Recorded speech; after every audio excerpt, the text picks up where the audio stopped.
We are live.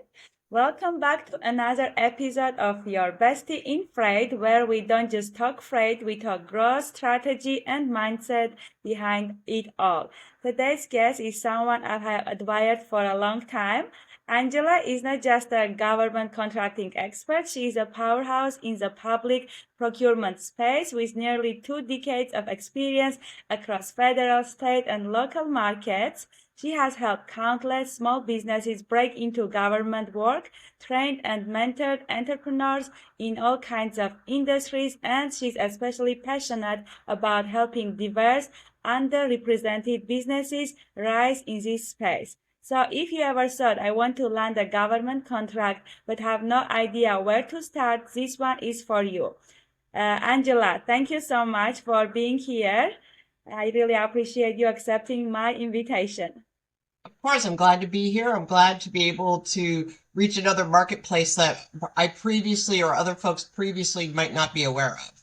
Yes. So before we dive in, I always like to start with what originally drew you to government procurement and working with small businesses? Was this always your plan or did the path find you?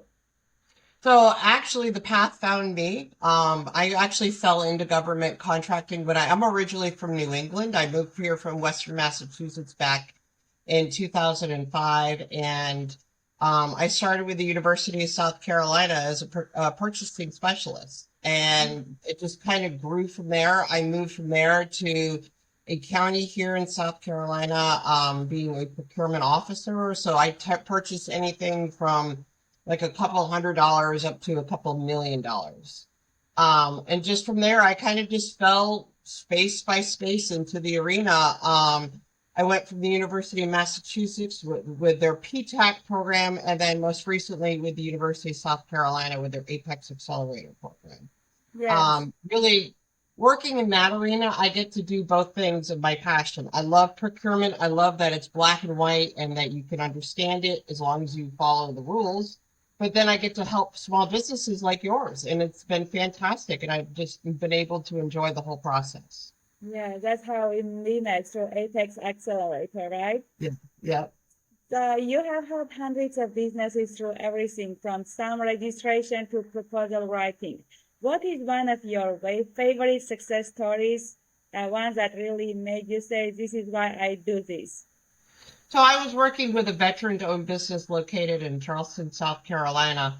And I was able to kind of teach them the process of going along with, like you said, that starting with the SAM and working them right up through a government contracts. And they were able to land about 5 or 6 government contracts after working with them and just kind of hand holding the whole way. And honestly, because it's a veteran-owned business, we all love our veterans here, and so to be able to help a veteran small business, it was just so impactful.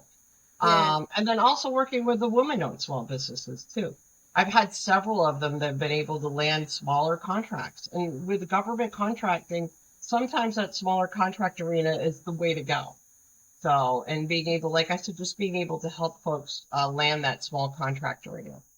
that's amazing. So that's actually my next question. In your work with small and diverse women-owned businesses, what is the biggest mindset block you see when it comes to going after government contracts? It's going to be follow up, follow up, follow up. That's going to be the most important thing when you're working. And this is going to be women-owned, minority-owned, any of them is doing that follow up. Getting those steps, learning from their Apex Accelerator program because it's a great free resource for folks to get in touch with. Yes, yes. Making sure that you're doing what they're telling you to do. As you know, I give homework at the end of every session. So when I start giving that homework, making sure that folks understand how to follow up, you have to be the one that's going to be doing the outreach, that engagement. And it's uncomfortable for some people to do that. It's uncomfortable for some people to go out and just put themselves out there. But I can tell you, it's going to be worth it when you start landing those contracts. Yes. So you are deeply familiar with portals like SAM.gov, DSDS, and SPDC. For someone brand new, which one should they focus first and why? So, with SAM.gov, you have to register in SAM.gov in order to do any sort of business in the federal government contracting. The DSDS, that's your dynamic small business search arena. That is going to be where small businesses are being listed. And that's the first thing. Government contractors are going to be looking for small businesses that they might want to partner with, especially the women-owned or AA-owned businesses. Um, then also working that contracting officers may also be working in that arena as well too. And then SBDP, that's the Small Business Development Centers. That is going to be a place where small businesses are going to they're going to start their space. That is where they're going to start their whole journey, really. Help getting that niche, understanding the whole project. So, Yeah, I truly agree with you because, it is not one step process, right? It is like kind of long step process. So, because all of my audience is in logistics space, let's talk about freight and logistics. There is a huge opportunity in this space, especially for small carriers and brokers. What should be the first step for logistics company wanting to get into government contracting? well, honestly, making sure to getting out and doing that market research to make sure, because there's all sorts of logistics. You have folks that are doing that in between, they're helping with that arrangement.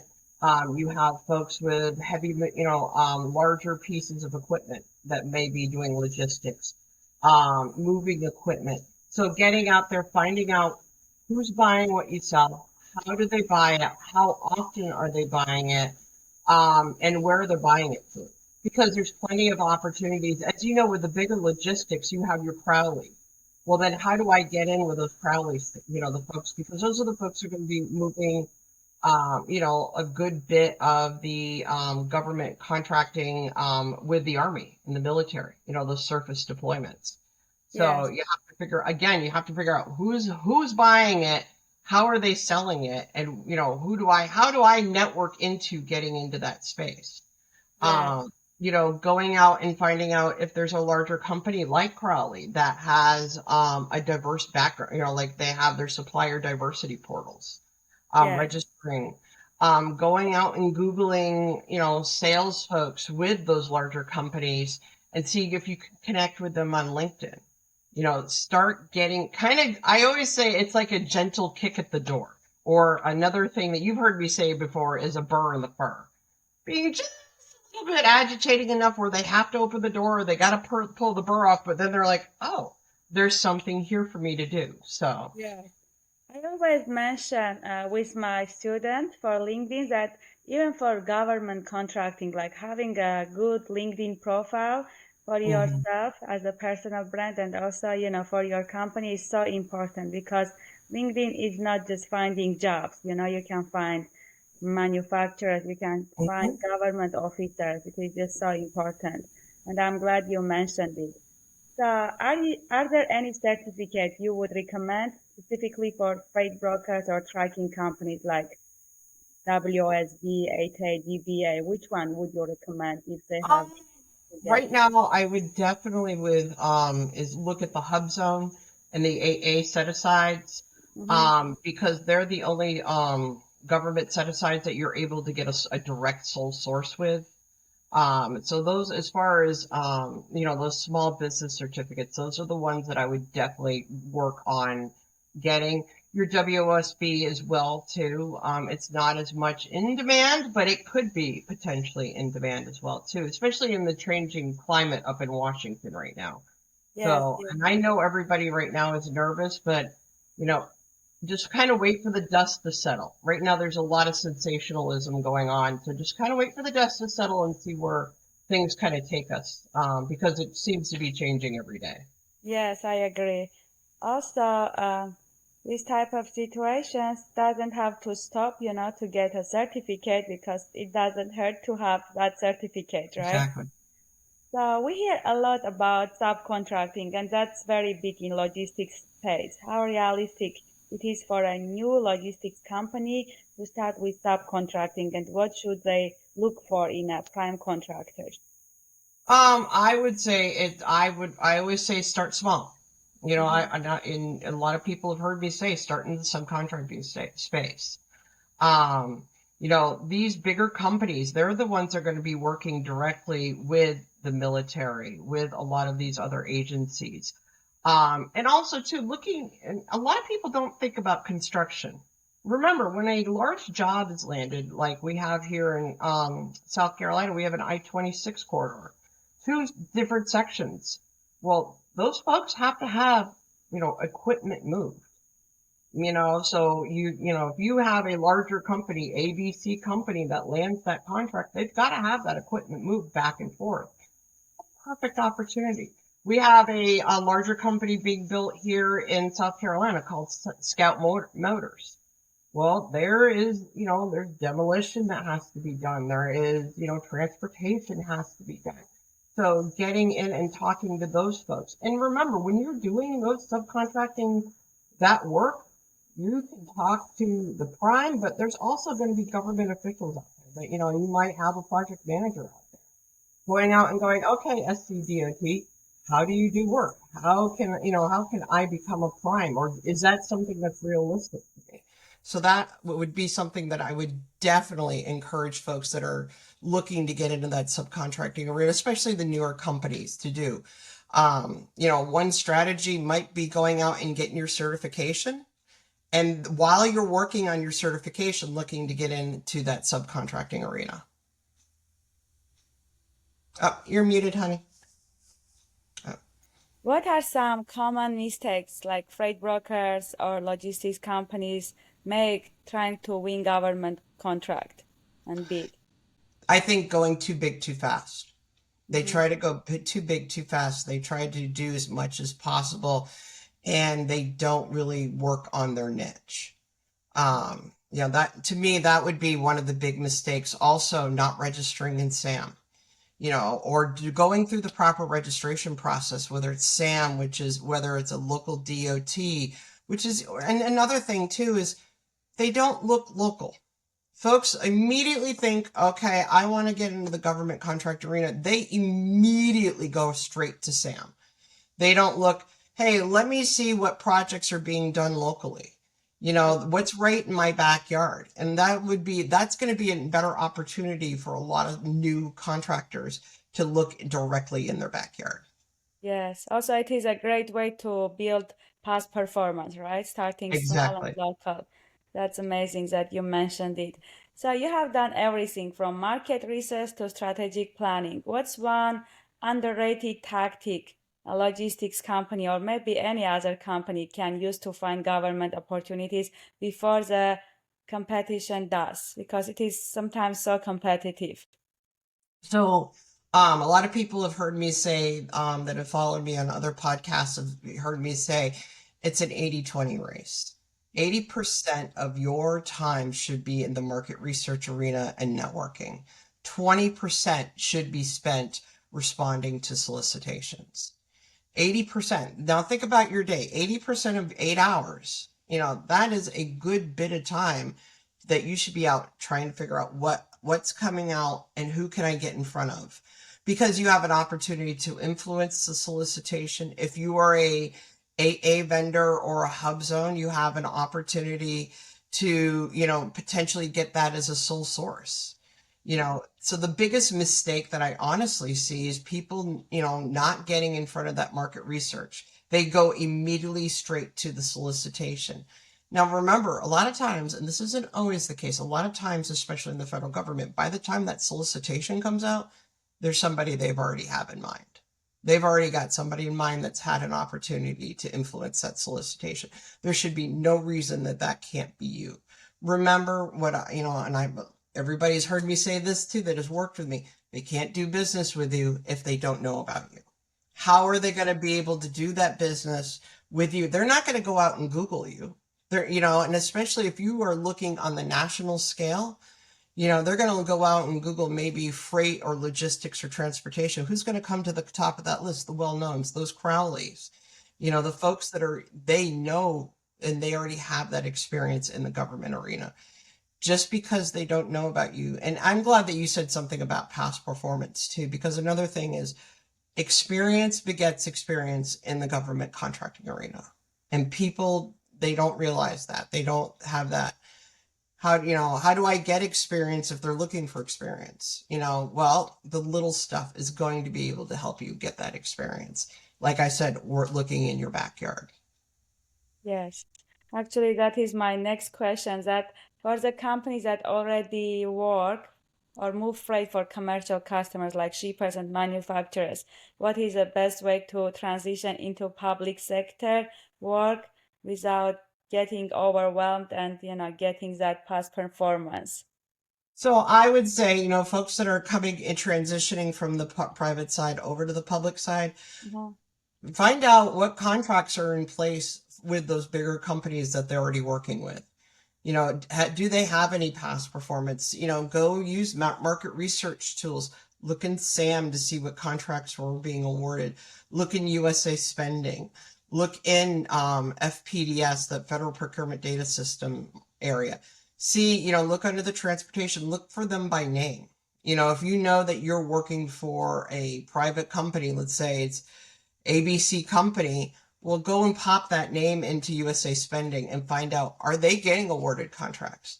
They might not be even aware that government contracting is a thing. So you can work with that company because you already have the existing relationship. So if you have that existing relationship, go to them going, hey, did you know that there's a military surface deployment that will be able to potentially use us in the future? And they already have the backing. They've got that financial backing that a lot of these small companies, that's another thing, small companies don't think about that financial backing. One of the things that I would also mention is making sure that you're realistic with remembering how government works. Government's not going to be the same working as private. They have those net 30 payments. So being able to be sure that you can back up what you're saying you can do by also being able to know that I'm not going to get paid for 30 days, which is even a bigger reason if you're brand new to the market and you don't have that financial arena to work with to start pairing up with these larger primes. Yes, that's amazing. And also, I have learned that you can also use the past performance of these primary contractors, right? Mhm. The That bigger is correct. companies. Okay. So, what is the biggest mindset shift a small business owner need to do to win a government contract? It's so confusing sometimes. It can be confusing. I think if, it's learning the rhythm of government contracting. Again, like I said, I think I already covered one of those mindset shifts is knowing that payments aren't going to be up front. They don't pay until they're done, until that contractor's done, unless there's some sort of progress payment being allowed in there. Getting comfortable networking. I know a lot of folks, they don't like to be in that arena of putting themselves out there and introducing themselves to new people. So either find a business development, there's a B2G, business to government, business development, a company that can do that for you, or, find somebody that may be on your own staff that would be comfortable doing that for you. But you have to be able to, get up and network with these folks and bid. That's one of the things too, the Apex Accelerators programs. Anybody that's heard me say it, we've got to build a business relationship. A business, you buy from who you know. If I have a quote for a $200,000 contract and I know I only have to get 3 quotes, okay, well, I just got done talking to Lida, or I just got done talking to John Smith, or whoever it is. Let me go out and call them for a quote. I know that they're new to the market. They might be a lot more hungrier, and they're going to offer me a lot more something a little more competitive. But you have to get in front of that contracting officer. You've got to know who the program manager is. Another thing too is the small business offices. A lot of the federal government, each one of them has their own individual small business office. Getting in and networking with those small business office and having one of the things is called a capability statement, which is a 1-page resume about your company. You're going to put that in front of a small business office and say, here I am. And remember, a capability statement, 3 to 5 seconds. They are scanning back and forth all the way down, and they're looking for the keywords that are going to bounce out at them. And showing that, all right, here I am. I'm a professional company. Anybody's heard me say, printer cartridges out of the back of a car. Nobody wants that guy. They want to make sure that you are a professional company. So. Yes. So, what should a company really have in place before they even consider bidding on contract? Because even from my experience, when I learned about government contracting, I was not ready. My company was not ready, but I was not aware about all of these, details before jumping in. So can you please explain for our new logistics companies and freight broker companies, trucking companies, what they have to have in place before they even consider bidding on contracts? Making sure that you have all your registers. Well, first of all, knowledge of the marketplace. Honestly, I think, and this too, working with me and knowing what's out there and making sure that you're ready to go.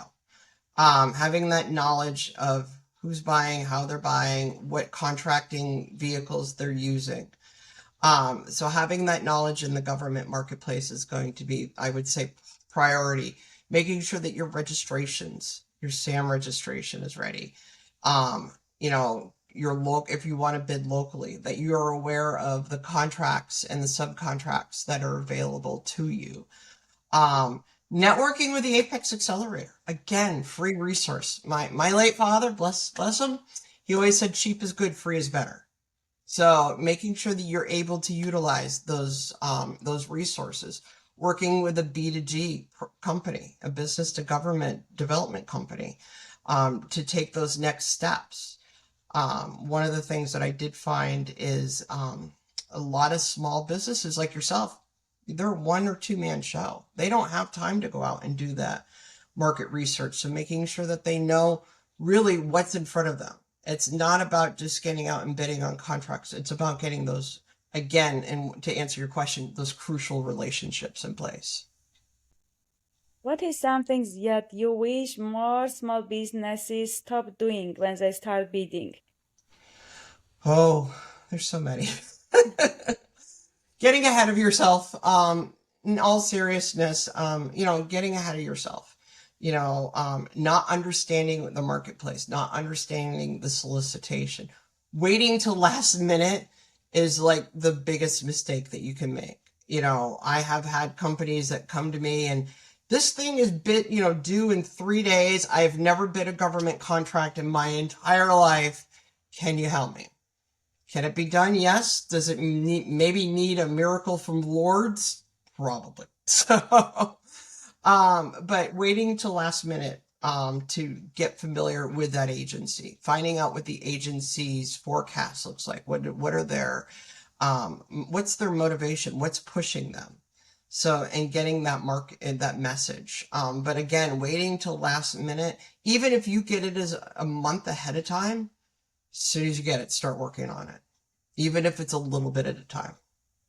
I agree. It happened to me once that we were trying to put the bid and something just the program didn't accept my paperwork and like in Mm-hmm. 20 minutes bid closed, so I couldn't bid, but I have been working on that so long. I, Okay. I was going to say, and that's a lot of wasted time. That's a lot of Yeah. wasted manpower for you. I mean, that is, and with a small business, those soft costs, that's money. Time is money for you folks. And Yes. so you now, if you waited till last minute, and for all you government contractors out there that are listening, don't assume that the buyer is going to be sitting next to their desk waiting for you to call them because they need help. Don't do that. That's a big no-no. Yes, yes. It is just when you just start, like I'm talking from my experience. I'm sure experienced folks they know better, but as a new company who is trying to go into after government contract, it is just so many information, so much confusion, and you get overwhelmed, as you say. And sometimes, you have to get different bids from different companies, and you're not sure if the paperwork is good to submit. So sometimes you just do it in last day, and then it's already late kind of.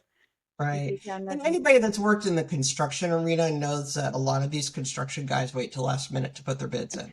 So if Oh, you're working as a subcontractor, a lot of these guys are waiting. Like I remember when I worked for a particular county that there were people waiting out the door on their phones getting their last minute bids. So, you know, I would never advise for you to wait till last minute. If you know what you're going to bid, bid it. yeah. That's, you know, that's going to, and like you said, making sure your registrations and your paperwork are in order. And the sooner you could submit a bid, the better off you would be.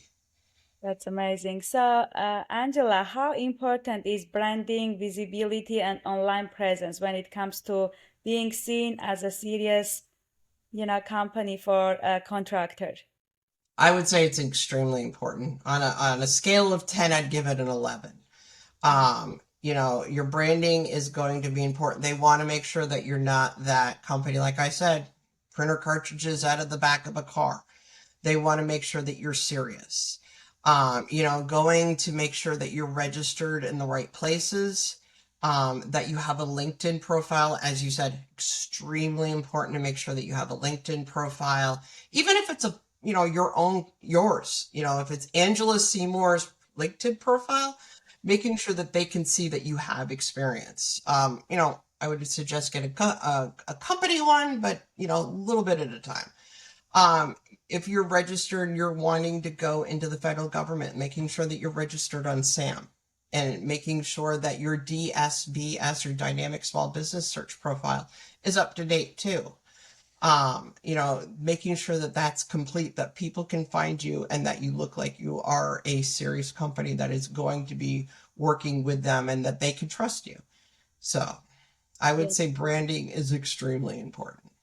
Yes, that's what I teach to my students and mentees to have a LinkedIn personal brand. And I focus mostly on personal brand, but as you say, company brand is important too. But as a person, you drive traffic to your company brand. So it is very important to start with personal brand. So, Angela, again, let's go back with past performance because I have seen a lot of companies that is the most important thing that stops them. If a company has limited past performance or nothing at all, how can they still show they are capable and win? So, you know, one of the things that we tell when I was working with the Apex Accelerators, one of the things that I would tell my clients is use your own personal experience. You know, if you have government in, you know, I'm just going to put it out there, IT arena. I worked in the IT space, but now I'm starting my own consulting business or I'm starting my own business. You know, you have that 20 years. It counts. It means that you understand the industry. So any sort of personal experience that you have when you have no past experience, teaming up with folks, teaming agreements, subcontracting, looking to those that have already done it and working with them, you know, attending any sort of industry days, and networking within those rooms, industry days, most recently Camp Lejeune had a industry day and I had a client love her to death and she said she went and she had an amazing time. It was an opportunity to network with the folks in the room and understand how do these folks work. You know, because you're talking about you've got people that were there that were from the military that were there. They had invited Coastal Carolina, one of the colleges out there. They invited the SBDC out there. So getting out and if you see a networking opportunity that you could attend, I would move heaven and earth to make sure that I got there because it's a great way of getting in front of the right person. Or even if it's not the right person, asking if they know who the right person is. Yes, that's amazing. So, Angela, what separates the companies that talk about getting contracts from the ones that actually win them consistently? I mean, that's really important. Finding out how are they doing it. You know, there's no reason to reinvent the wheel. You've heard me say that. Why reinvent the wheel? There's no reason to do that. Get out there and find out how are they doing it, networking with those folks. And sometimes they have a mentoring program, you know, and mentoring with those folks. SCORE, which is an SBA sponsored program, it offers a mentor. mentor protege programs. If you are a small business that has some sort of certification, whether it's your women owned, your AA, your hub zone, being desirable to them, and networking with those folks. Yes, And just find, again, no reason to reinvent the wheel. Find out how they've been doing it and working with them. amazing. Thank you so much, Angela. So let's get some rapid fire question. Whew, all right. Okay. Yes. So one myth about government contracting you wish everyone would stop believing. This third party contracting, being that middleman, that it's not necessarily a myth, but all the facts aren't out there about it. So making sure that you understand what's really involved with it. So Yes. Favorite procurement portal. And yes, you have to pick one. favorite procurement portal? Yes. Ooh, SAM. I guess SAM.gov. It's not the easiest, but it is the most effective to get across the country. Okay. One word to describe working in government procurement field for 19 years. Rewarding. I love it. So if you were not doing this, what would your dream job be? If I wasn't doing this, oh God. I have 5 dogs, so I would say probably starting a dog rescue. So Yeah. I'm actually surprised that none of them have started barking yet. So Nice too, because every time we have meetings, I yeah, have all 5 of them start going. So yeah, the biggest baby's right there. So he usually starts it, but not today. Everybody's behaving today. So that's good. They know that we are doing podcasting, so they that's don't right. need to They interrupt did it us. just for you, Lita. Just for you. Yes, yes. Well, you can tell them thank you from me. I And will. thank you so much for sharing your wisdom, your heart, and your journey with us. And I know that you just got hired and you just started also your practice. Tell us about us. So I've actually just started a program called JAS Government Consulting. We are going to be, again, I always strongly emphasize if you could do it for free, go do it for free. Work with your local Apex Accelerator. But when you're ready to take that next step, or you decided you don't have time for it, I'm going to help with that cradle to grave. Instead of that teaching to fish, I'm going to help you go get the fish. Yes, that's amazing. So you are based out of South Carolina, right, Angela? Can you That help is, companies who are not in South Carolina? I can help anybody across the Mhm. United States. So again, having that 20 years of experience and that background, I can help anybody across the United States with government contracting because, lucky for us, one of the good things that came out of COVID is teams and having team meetings and being able to know things across the United States. I tell people I know 1 or 2 things. So Yes. I know so many listeners felt seen, heard, and inspired by what you said. And where can people connect with you? LinkedIn, right? that is correct. Yep, you can come out and find me, Angela Seymour, over on LinkedIn. Uh-huh. So, is there anything excited you are working on? You mentioned about Colombia. Yep. Right now I'm also going to be starting a new job with the city of Columbia. So, and my kids will be doing the work with JAS, which it's funny. I have my daughter is 27, and she says she'll tell anybody read a contract. My mom worked in government contracting for 20 years. Make sure you read a contract. So they know they've heard me for 20 years talk about it. So.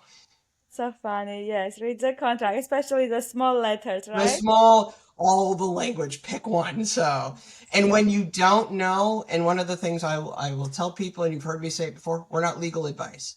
Get a lawyer Mhm. or find out, from whoever you're working with, whether it's an Apex Accelerator, somebody that is in legal, because you represent yourself in that contract. So you are on that personal liability for that contract. So make sure that you understand the terms and the conditions, and when you don't, get a lawyer to figure it out for you. Yes. Thank you so much. To all of our audience, thank you so much for tuning in. If this episode lit something up in you, share it with a friend, leave us a review, or tag us on LinkedIn. And this podcast isn't just about freight, contracts, or government work. It is about building a life and business you are proud of. And remember, whether you're just starting out or you have been in the game for years, your story matters and your voice matters. And Angela, thank you so much for joining for today's episode. And I hope to, have another maybe episode in the nearest future. You tell me when to be there, and I'll be there with bells on, sweetheart. Yes, thank you so much. Thank you for having me. I appreciate it. And if anybody has any questions, reach out to you, or you can throw them over to Yes, me, and reach I can out help to them there. me if you cannot find Angela. I will share her profile. Thank you, Angela. Thank you. You have a great day. Thank you, folks. You too. Bye. Bye. We did it, Angela.